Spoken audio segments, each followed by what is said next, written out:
Yeah, you got to wait for that music, Doug. Boy, I do. I almost rushed. Almost jumped the gun. Did you see it? I was pregnant with pause there for a moment. And at the Christmas season, being pregnant with unusual things seems to fit right in. So here we find ourselves, December 10th, deep in the Christmas season on the Vote Common Good podcast. Doug Pagitt here in Minneapolis. Daniel Deitrich along today from South Bend, Indiana. Would love to know where you all are listening from. Thanks for being part of the live stream. We know that, if you listen just to the podcast, and we know a bunch of you do, just shout out where you're from, where whatever you're doing right now. Just if you're on that treadmill, if you're, on a walk, if you're just meandering around the house, just say it out loud and let us know that you did. Shoot us a little video or make a voice memo. Shoot it over to us. I'd love to know about that, where you're from, but let us know where you're listening in from. Makes us feel connected to you. All right, so Dan, we're going to talk about border practices on day 5, the final day, the final installment of Ride Week here on the podcast. We're talking about our cross-country ride for common good immigration and border practices, our coast-to-coast ride. That's right. Today's going to be full of 3 pieces of advice for people on how to engage these issues. So that's what we're going to talk about today. We'll get to that in a minute. But I thought I just wanted to chit chat a little bit with you about, and others who are listening here to hear what they do as far as Christmas lights.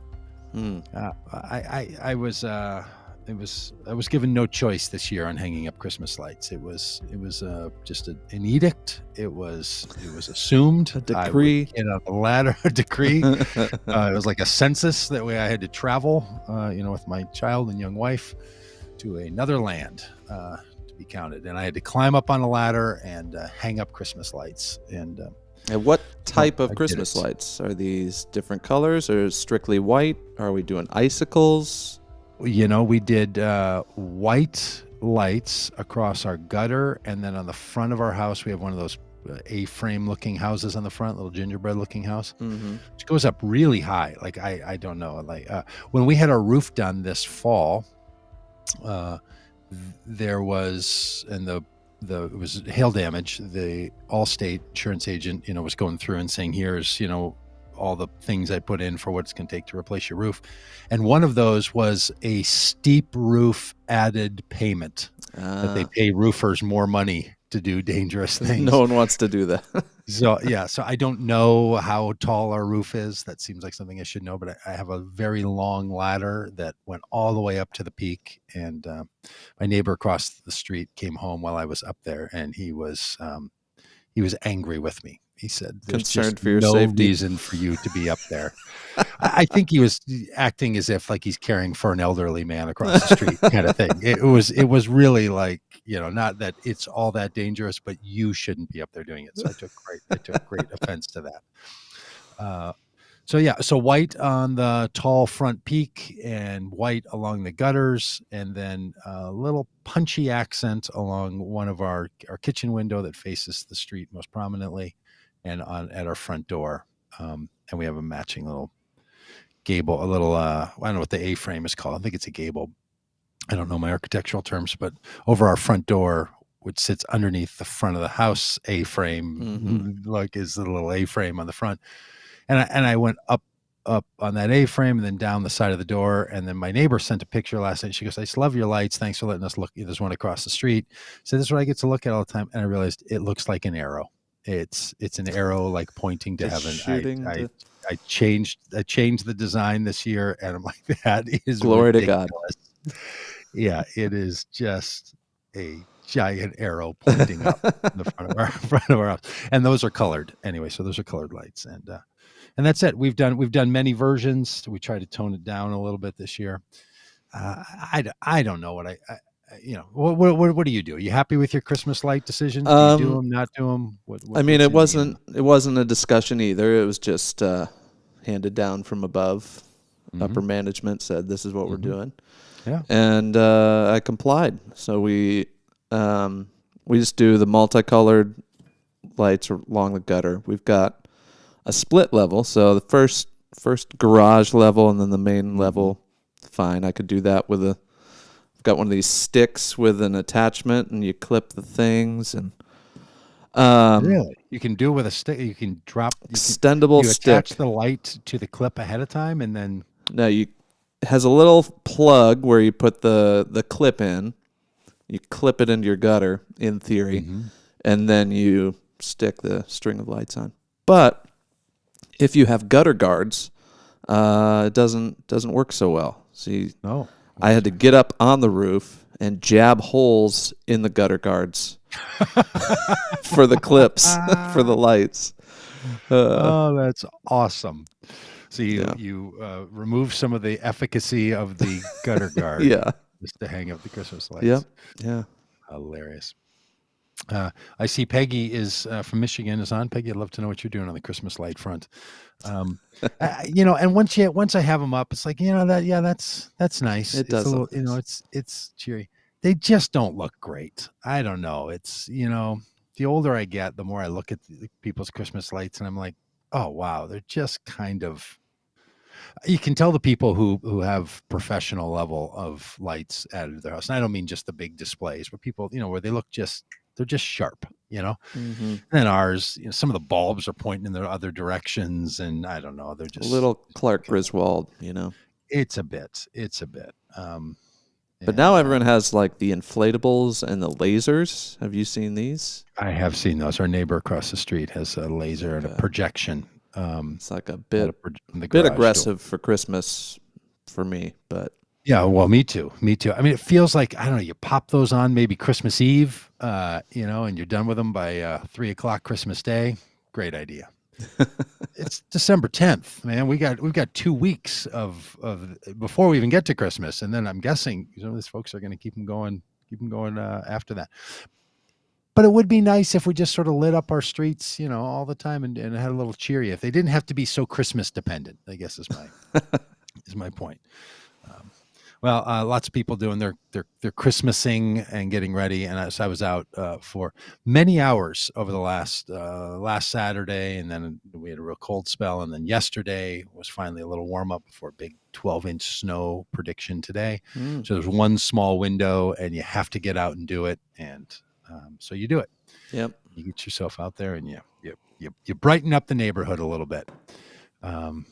And then I was at we have a store here in the area called Menards. I don't know if you have Menards where you are, but Menards is a home product store, like a Home Depot or Lowe's or something. It's more of a regionally based one.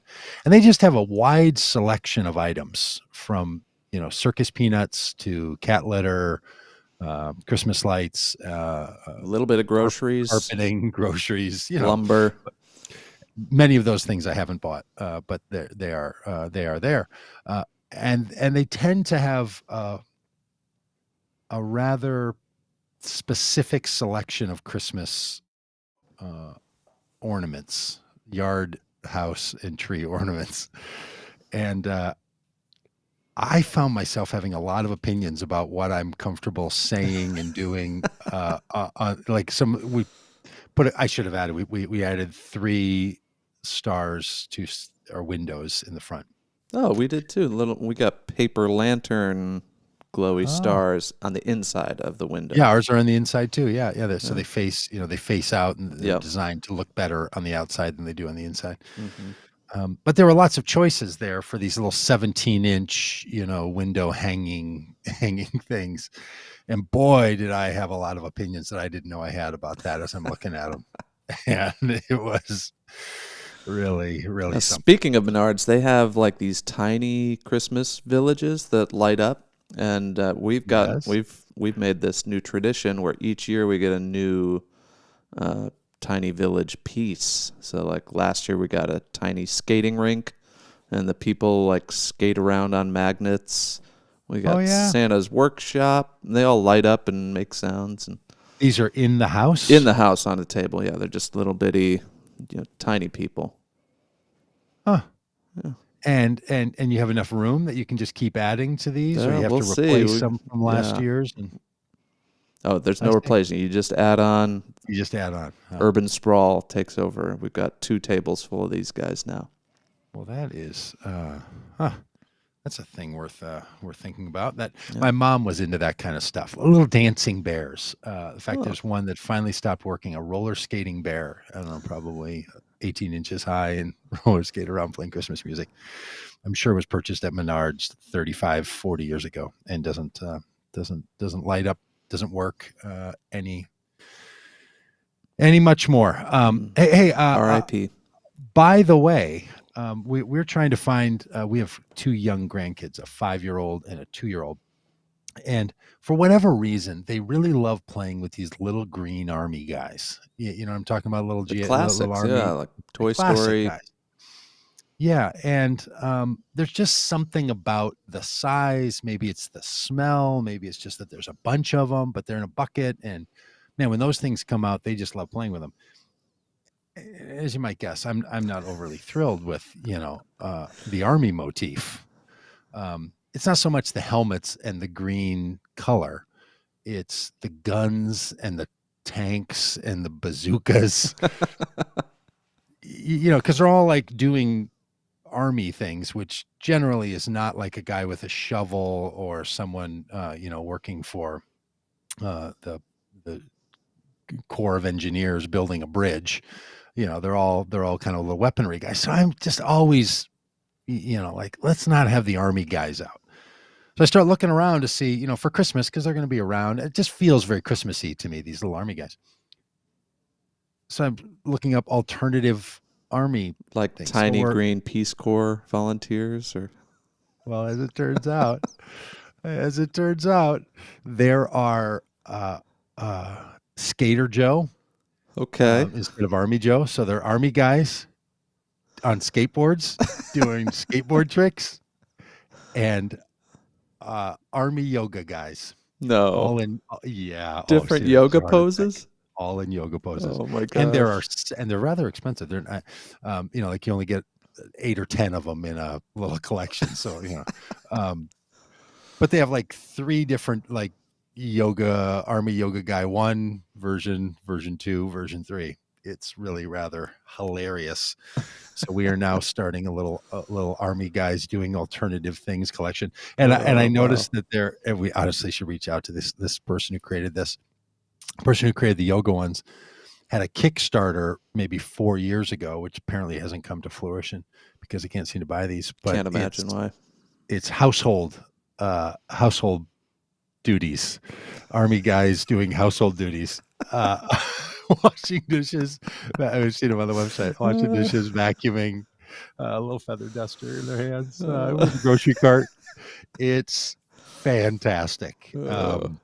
So our Christmas little collection is going to have these guys. So I'll probably go through, take out all the guns and bazookas from the army guys and replace them with household implements, tiny brooms.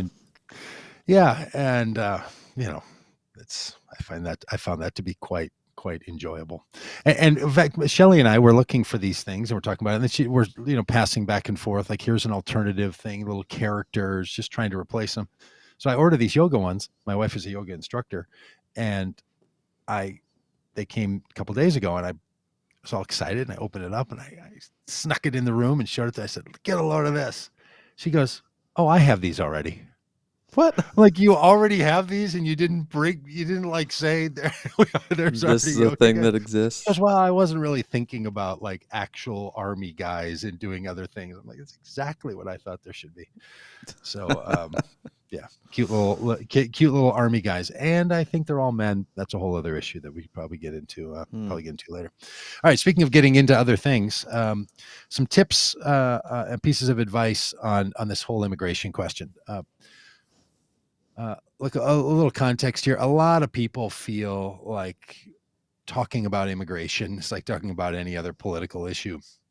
Most average people have an opinion about the rightness, goodness, appropriateness of some positions. But you get any of us past 2 or 3 sentences talking about a significant issue of policy, and we kind of run out of material, right? I sometimes joke that for all significant ideas that we hold to, we should have like a 1-word, a 10-word a 50 word, a 100 word, and a 1,000 word version of that thing, right? Be able to sum it up in a word or two, and then maybe a little more, maybe a sentence, and then maybe you get to a paragraph, and then maybe into an essay. And the idea is that you feel like you either only can talk about an essay length, like 1,000 words, and you can't really explain it in 10 or 100 words.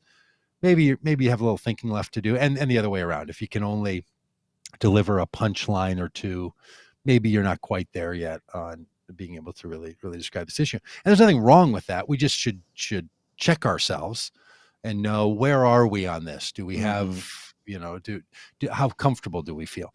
Well, it comes to immigration, and I mean, this is a real tough one for people. Very few people have lots of words on it. Some of us have, but a lot of catchphrases. Should be better. Yeah. Yeah. We shouldn't put kids in cages. And then we get lots of cross current mixed messages from people who think about these issues, and it becomes really hard to know how to talk about it and how to think about it. The political right has summed up what we should do on immigration with this real powerful phrase that they use, which is, secure the border first, right? There's this phrase that they'll insert. So no matter where you are in talking about what we should do on immigration, they will stop all of it with but we first have to secure the border. Until the border's secure, we really can't even have other conversations. Yeah. I mean, this is just top of the line here. Secure the border first. Secure the border first. It's a phrase and not really an idea. And what I mean by that is, you push someone very hard on this, which I've tried to do, and I'm going to invite some people who hold this position to come on the podcast in the next calendar year to talk about this a bit. Because once you say to them, what would constitute the border being secure? Right? Yeah. At what point is it secure enough that we can let some people in humanely? Yeah. When would you be satisfied with the secure border so we could talk about these other things? Because I've been hearing for 30 years, secure the border first. We've spent billions of dollars securing the border, and you still feel it's not secured.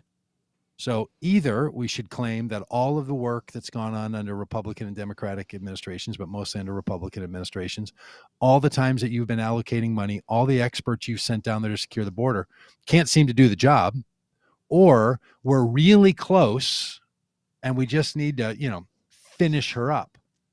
Now, some of them will, say, well, we need to have a border wall along the whole thing, or whatever. But it's an idea that's not funded very well. It's just a catchphrase that we should secure the border first. So that's the kind of thing that for conservatives, they've ended up with, a 3 to 5 word phrase. They can't really talk about it much beyond that, and they don't need to. It functions in their immigration imagination pretty well. It's a conversation stopper. That's right. That's how it functions. And they feel like they've really said something meaningful. I mean, that's the thing about any of our catchphrases, how they function in our own lives, is we think that they really accomplish something. We think their performative effect is that they got you somewhere. I was just listening to David Axelrod, who used to be one of the advisors for Obama. He has a podcast, and he had a guest on his podcast who was advocating this view and said, well, yeah. I mean, whatever. Of course, we need to be a country that welcomes people. Of course, we need to have policies that are kind and good and gentle. Of course, we need to treat people with all the dignity that humanity deserves. But we have to secure the border first. And since we're not there yet, we really can't do that other list of things. Right. Yeah. And Axelrod just let that slide. I mean, I should give him a look. He said, look, I'm not going to go down that road right now, but what it does is it any catchphrase, which on the other side, there's a bunch of them too, like, hey, love your neighbor. That's a pretty good one. That's kind of a 3-word catchphrase. You ask people to expand on that to 100 words or 1,000 words, it gets a little iffy, but love your neighbor, it sums up something that someone is getting at. And getting much beyond that is where people start to disagree. They can agree with that phrase and then not agree with the next sentences that follow it.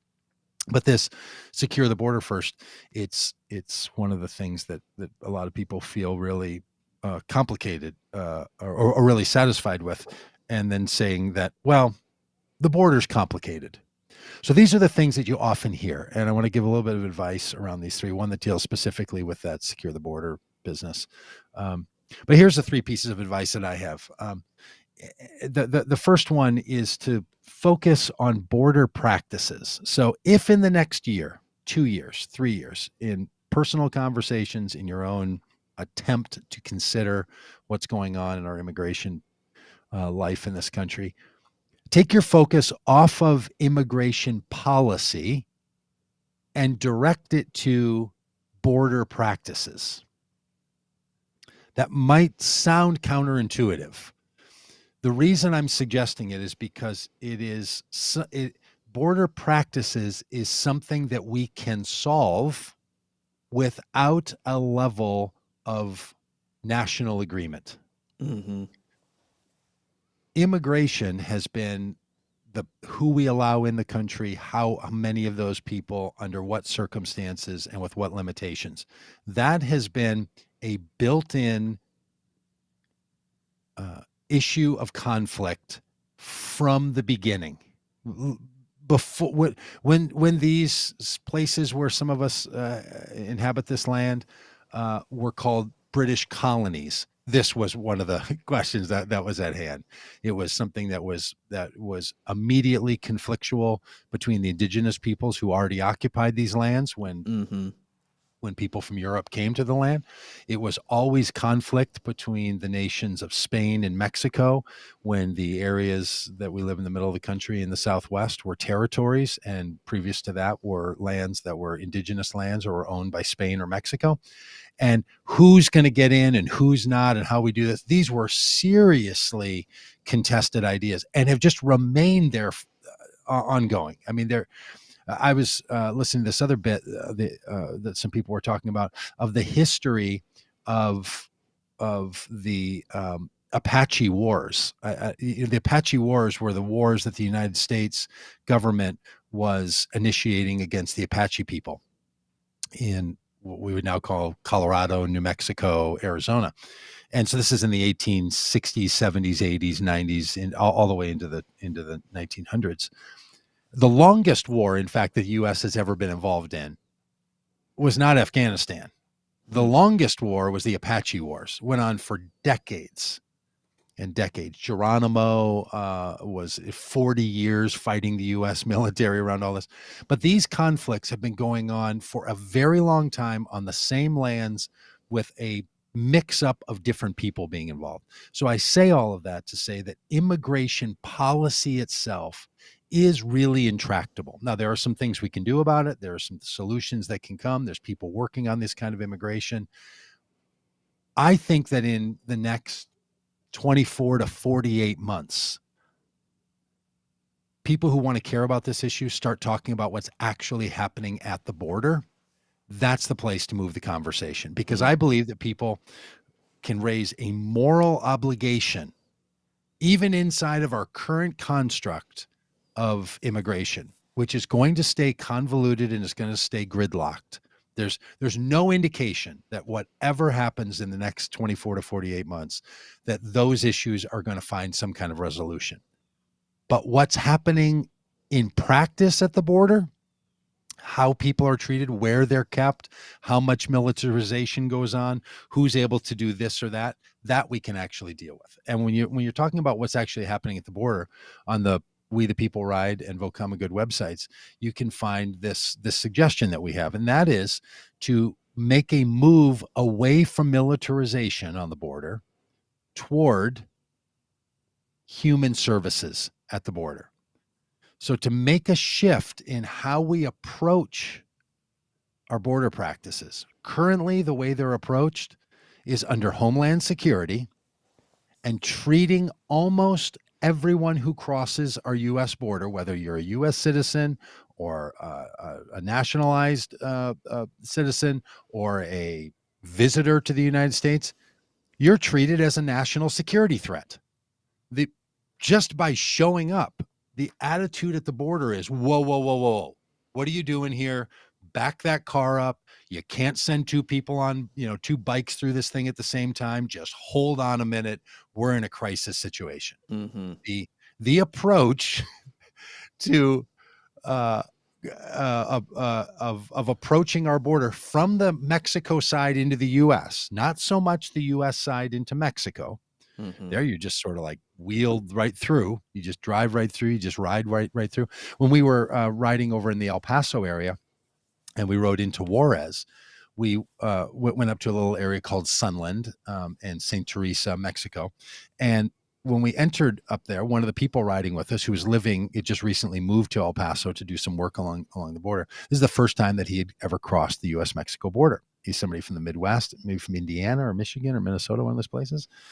And as he was on a bike with us and we rode across the U.S. border into Mexico, and you just ride right in and there's Mexican security people there that kind of wave at you and say hello. And we rode in and he was like, is this it? Am I in Mexico? Like this big idea that I've now crossed an international border. He was 19 or 20 years old. First time he's crossed an international border.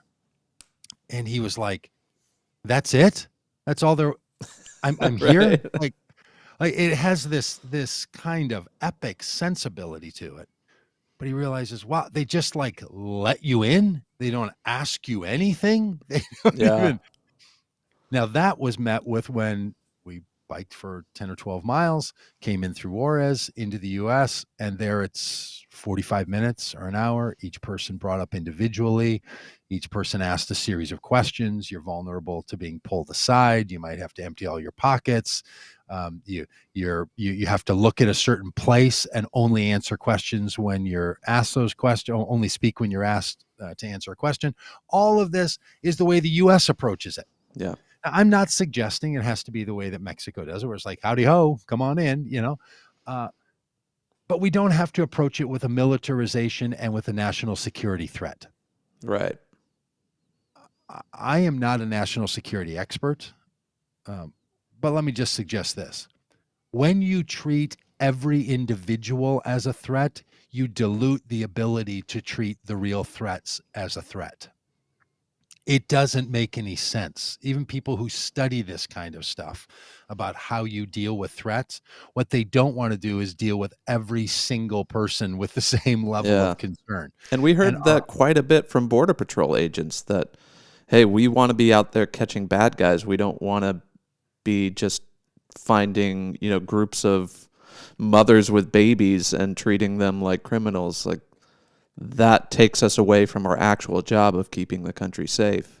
So we've got to find a better way to let people in that aren't a threat and treat them, humanely and welcome. That's right. Welcome them in. Because the amount of assets that we have available to screen, pay attention to, and determine threats, it's of course limited. It's going to be, no matter how much money you spend on it, it's going to be limited. You can't do every single inch of the border with the fullest level. And who would want to? And what's the point in that, right? The second part of this militarization is that we conflate drug interdiction with crossing our borders.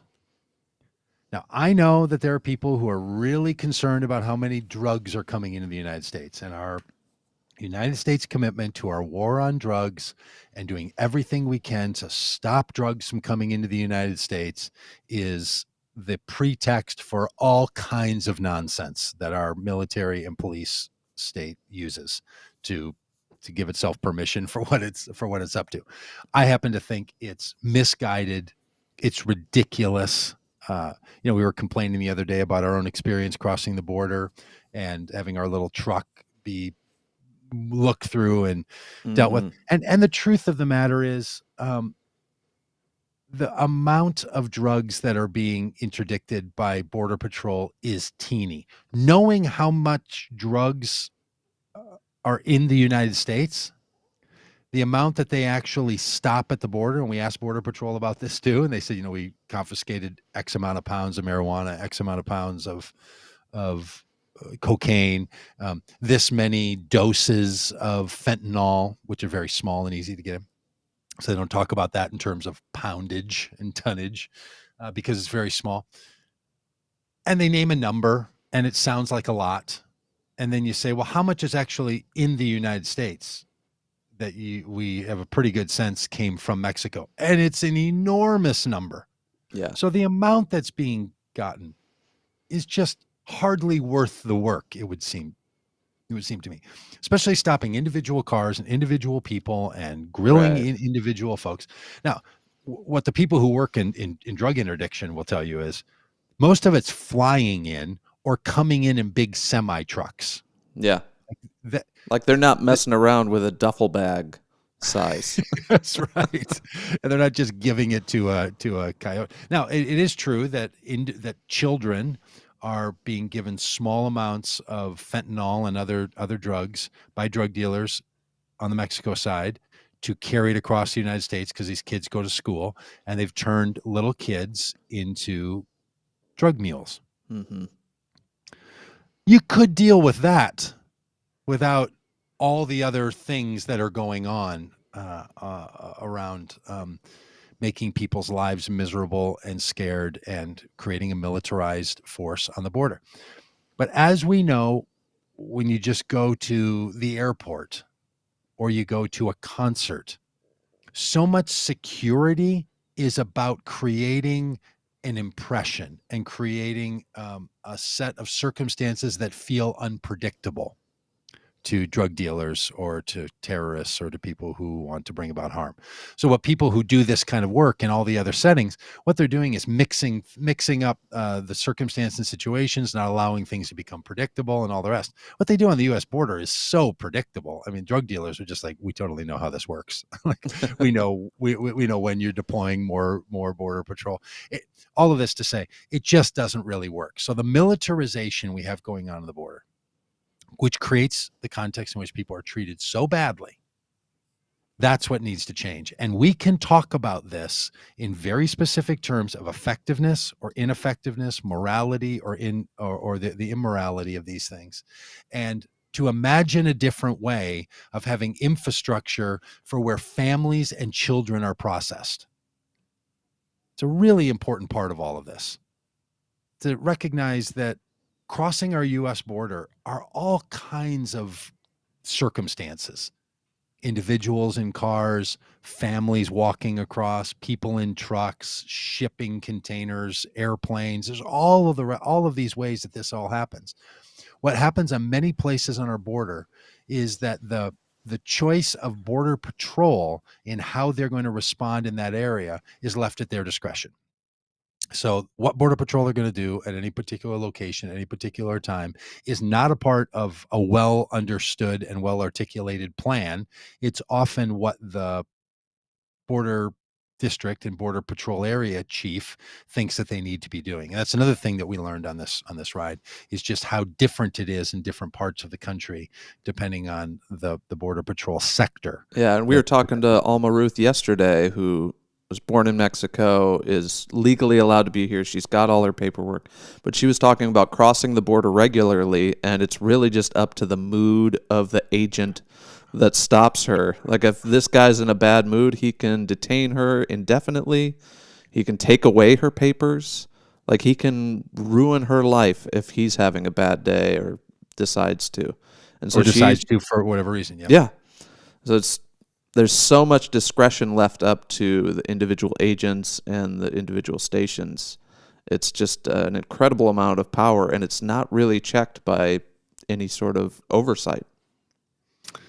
And what could help that is more oversight, of which the Border Patrol and Homeland Security as a whole is going to reject, or shifting the power of focus at the procedural level. So those who don't want to just sort of deal with the one-off behaviors of Border Patrol, like we're suggesting, one thing that could be done, it would come with a lot of political cost, but it's not complicated, is to either switch the presumption of control from Homeland Security to Health and Human Services, or to build up Health and Human Services apparatus at the border to care for people when they're crossing and to only engage Homeland Security when it's necessary. Mm-hmm. This is not totally different from the conversation that a lot of people are having about overall policing in the United States. That very often we're sending armed police officers who are trained and designed and encultured to treat a particular problem with a single solution. And they're not called to be social workers, and they're not called to be problem solvers, and they don't want to deal with that. And street officers will tell you this all the time. They just wish so many issues of health and mental health where it was off of their docket and put onto somebody else's docket. But they're the ones that are sent in. And when you try to say, well, let's send in people who have other kinds of skills, then there's often pushback that things are too dangerous for them to operate. So you get this speaking out of both sides of the mouth with our police departments, where they'll say police are dealing with a whole lot of things that really aren't police problems. And then when someone says, well, then let's send in, medical workers or social workers or mental health community advocates, then those same police officers will say, whoa, he can't do that. It's far too dangerous.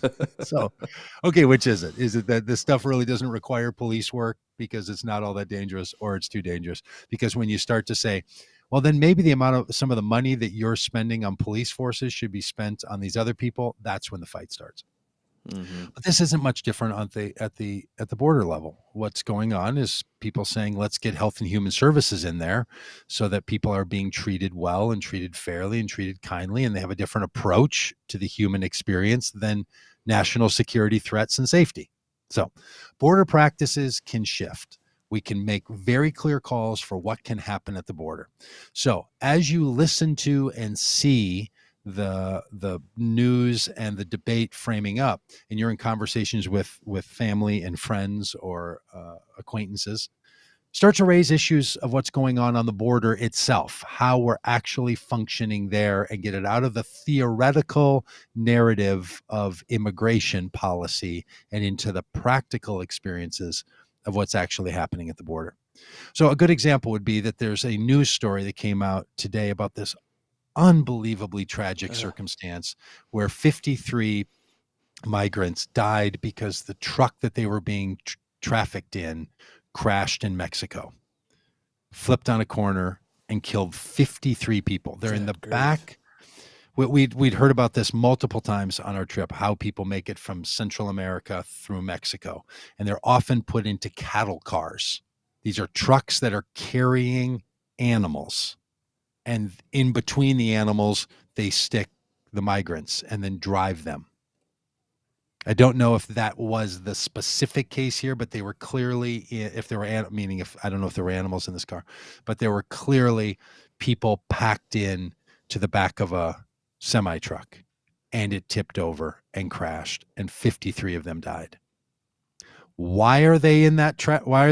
Because of the responses that we have at our border. Mm-hmm. Because that's the only way you can get through. Because we don't have a pathway. There is no legal pathway for these people to take to apply for immigration status or for refugee status in the United States. They're going to be denied because Trump administration cut the number of legal immigrants and cut the number of asylum seekers and gutted the whole system for allowing people in. So it doesn't exist. We can't let people in now. And so anybody who says to you, it's, do it the legal way, which we'll get to in a minute. Anybody who talks like that is just not understanding the realities of the situation. So when a story like this comes up in the news, this is a time where you can start to share with people, hey, this is why we need different border practices. And if people say, well, we need immigration, can't have them come take our jobs, say, I'm not even talking about that. I'm just talking about the people who come to our border and how they're treated. We could do that differently. Mm-hmm. Now, that will bring up people, obviously, responding with the rote responses of they're going to be freeloaders, or they're here for our jobs, which are two competing ideas, or they're dangerous. Or they should do it the right way, yada, yada, yada. Which leads us to our next point. Respond to false claims when you hear them. And there's a bunch of these, a bunch of the false claims. Here's some that are very common. 3 of them that are, maybe we'll run up to 5 of them. when you hear someone say things that is just not true, and it's one of these reflexive responses, challenge it. Say, well, that's actually not the case. Mm-hmm. I've heard it's different. I've seen that it's different. I know this sort of fact. This is just one of the places where we can't deal with all false information all the time. But when you hear someone in an interpersonal conversation or posting something in their public spaces or media, or a politician saying things that are not true, start building your muscle for response. And getting good at building your muscle for response, where you don't immediately get irritated, or you don't immediately get angry, or you don't immediately get so frustrated that you don't even know what to say. You just start practicing on what the responses are going to be. So some of the things you're going to hear people say that is just definitively not true is, well, people should just come legally. Why don't they come legally? Do it the right way. Why don't they do it the right way? And I think the response to that should be, there is no right way. There is no legal way. The pathway to come to this country doesn't exist. Mm-hmm. That will cause someone to agree, disagree, or ask you to explain yourself further, and you might have trouble knowing how to explain yourself further. But just know it's true. There is no clear pathway. There's no way to come. We actually heard this from a state trooper who was being deployed to work for Border Patrol when we were there. We were talking about our ride. He had pulled up, said, I saw you guys coming through town. What you up to? Just kind of chit-chatting. We were just finishing up our ride. And we had asked him what he was doing all day. And he said, well, I'm actually working for Border Patrol today. So, because, Border Patrol, it's like Miss Pac-Man, just can't get enough. It's just going to go gobble up every part of our infrastructure to use more and more and more. So they're using the state troopers. And we were saying, look, we just keep running into these migrants that are treated so harshly and so badly. We just hope if you get your hands on them, you'll treat them well. Something we were saying over and over to the authorities when we'd meet them. And this guy said, yeah, look, we just need to have a different system in place because it doesn't make any sense. He said, I was born here, but my parents immigrated from the Ukraine in, like 1989, something like that. And he said, and so I was born here, but there's no way for these people from Central America to come to the country the way my parents came here in 1989. Mm-hmm. And that has to change. Like, they all know it. It's not just a liberal talking point. It's not just a fantasy world to say there is no pathway for the people who are coming into the country by other means. There is no other pathway. I know it will surprise a lot of people when you respond to they should just do it the right way with, where is that line? How does someone from Mexico, Guatemala, Central America, Haiti, who do they check in with at the border to get in line and come in the right way? Like this metaphor you have in your brain that there's like a lineup, that there's, like you're at the meat counter and everybody's got a number and you're just waiting and somebody else jumped in line. That's not what's going on. Mm-hmm. It's closed to everyone. Even trying to apply is shut down for so many people. Can't even get an application. Secondarily, it's made so expensive for people to try to even get a visa to come work in the United States that it's just out of reach. So if we create a system that someone can't access and then say to them, well, you should do it the right way, that needs to be pushed back on. So to offer to people just a simple retort of, well, that would be nice, but there is no right way. Yeah. And we should make one. We should make a pathway for people to enter. Yeah. And it was convoluted and difficult before Trump, and Trump made it 10 times worse.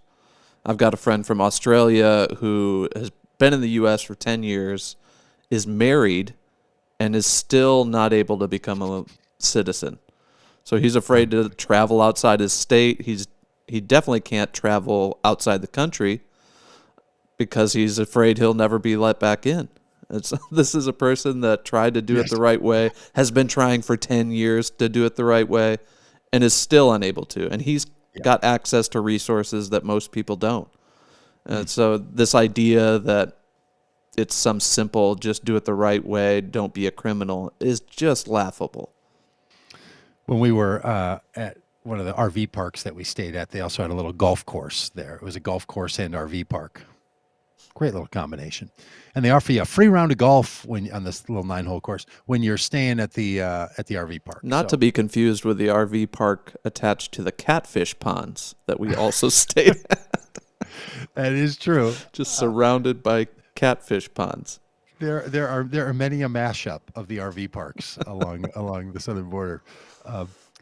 And so we're at this golf course, and there's a little clubhouse. So there's 3 or 4 people sitting, after being done playing and doing as you do at a golf course. You sit around chitty chatty with each other. And so we come strolling in, and they're like, "Hey, who are you? Who are you people?" And we're like, "Oh, we're biking across the country." We tell them what we're doing. We're biking across the country, trying to advocate for better border policies. And so I'm getting into a little conversation with a couple of the people. And one of the people there said, "Well,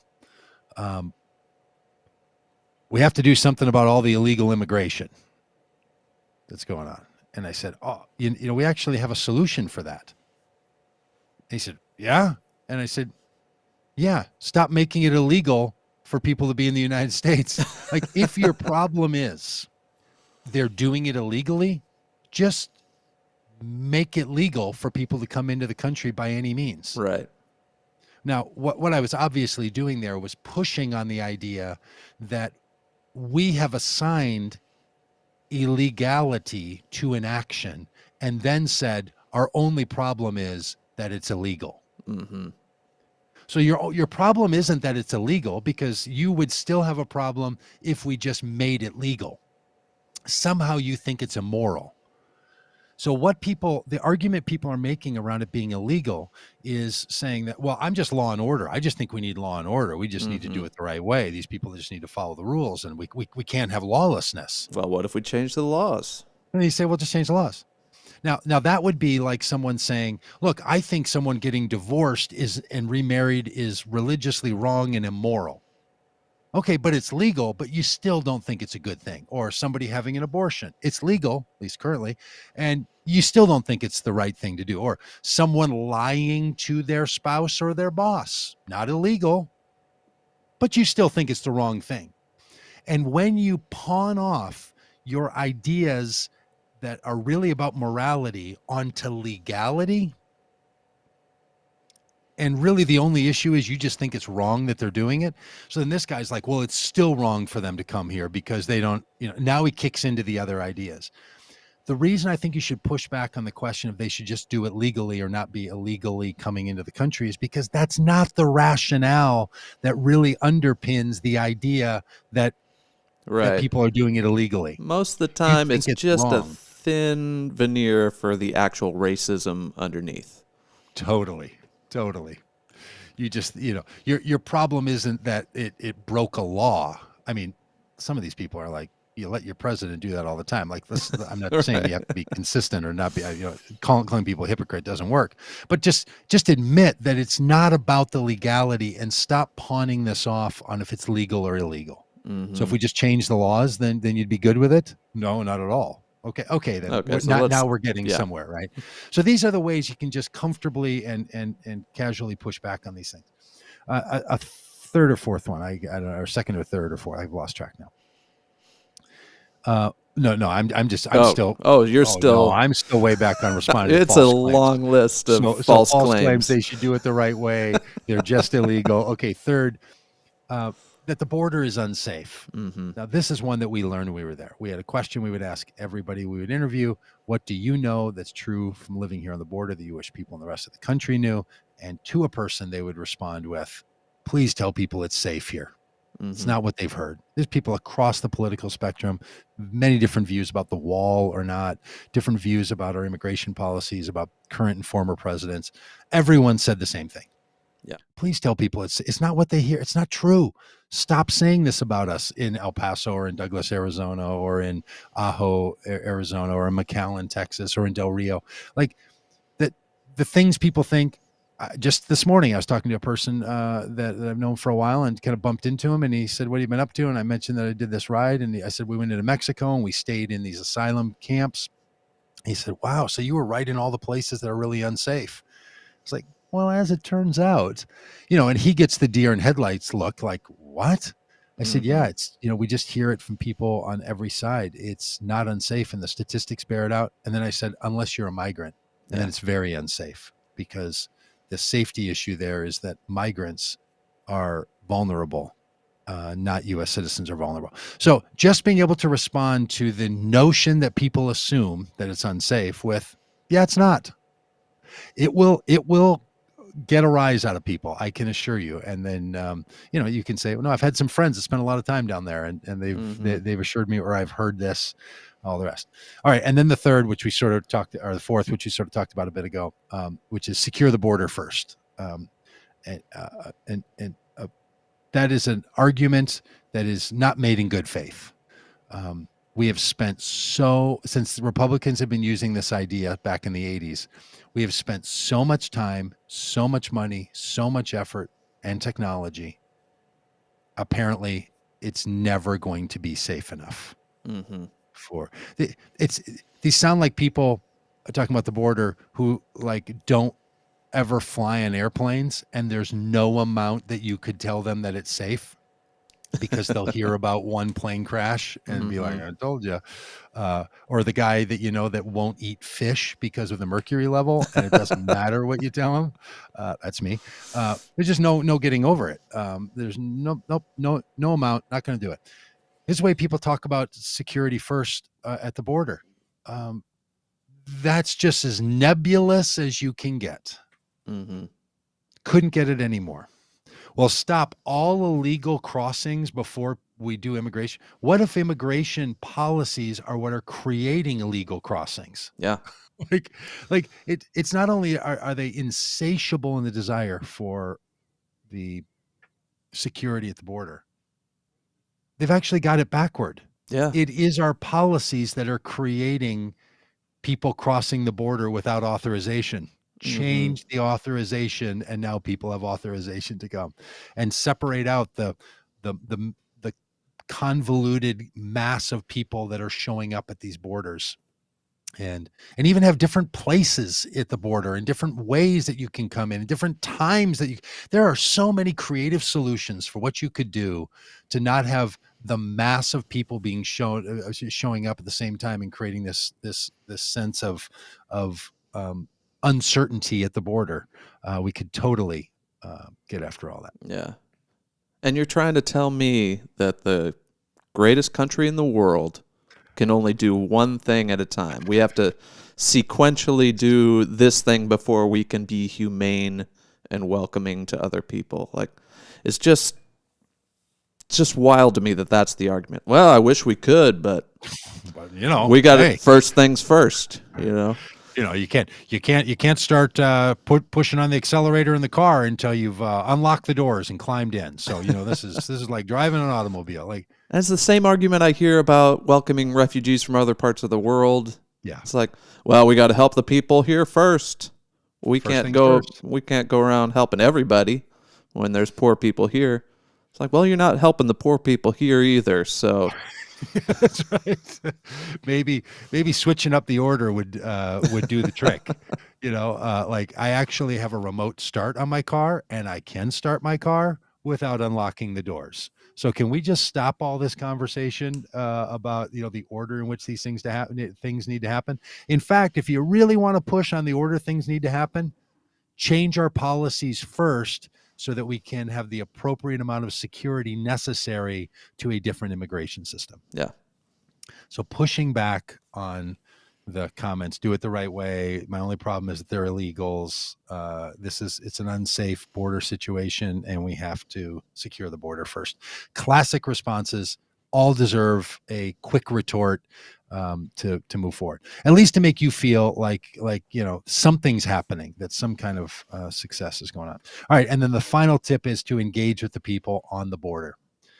I know that the border can feel very foreign to people and very unapproachable. I have felt that way for a long time. When I first went to the border 7 or 8, 9 years ago, it felt very exotic. I was really glad to be there. It felt like someplace I'd heard so much about. And when I finally got there, it was like, wow, I feel like I've crossed a Rubicon in my life, that now I've had border experiences. The people who live on the border, they're mostly people who feel like they live in small towns. They feel very homey. They're like, I can't believe people actually want to come here. Thanks for coming. Like, very warm, very gracious, Mm-hmm. very wonderful. So the stories that we've created in our minds about the borderlands, and look, this isn't just something that popped up, in 2016 and forward, even though Trump, really, as he did with everything, just made all bad things worse and all good things a little less good. But it wasn't just him saying these are criminals and these are rapists and they're sending their worst people, and it's pandemonium and it's hordes of, attackers and all this stuff. People have been thinking that the border was lawless.